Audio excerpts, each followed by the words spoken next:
Srbija je i ovogodišnji Svetski dan izbjeglica dočekala kao jedna od 5 zemalja u svetu sa produženom izbjegličkom situacijom i sa više od 22.000 zahteva za azil u samo prvih 5 mjeseci ove godine. Kako je saopštio Komesarijat za izbjeglice i migracije, od 618.000 ljudi koji su tokom ratova 90-ih dobili zaštitu priznavanjem izbjegličkog statusa u Srbiji, 35.295 je i dalje u statusu izbjeglice. Broj onih kojima i dalje nije rešeno stambeno pitanje je daleko veći. Sličnu sudbinu deli i porodica Pjevalica, koja je 95. godine izbjegla iz Knina u Srbiju.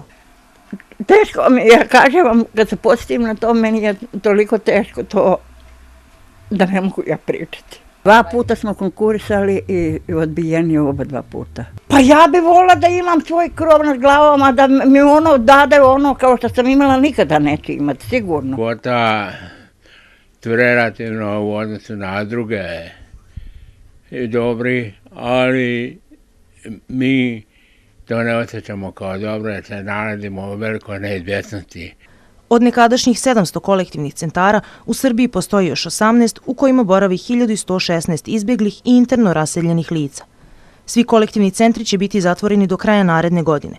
Program zbrinjavanja izbjeglica obuhvata dodelu 350 paketa građevinskog materijala u maksimalnom iznosu od 9.000 evra, davanje u zakup 235 stanova sa mogućnošću njihove kupovine, kao i dodelu 80 montažnih kuća izbjeglicama koji imaju plac.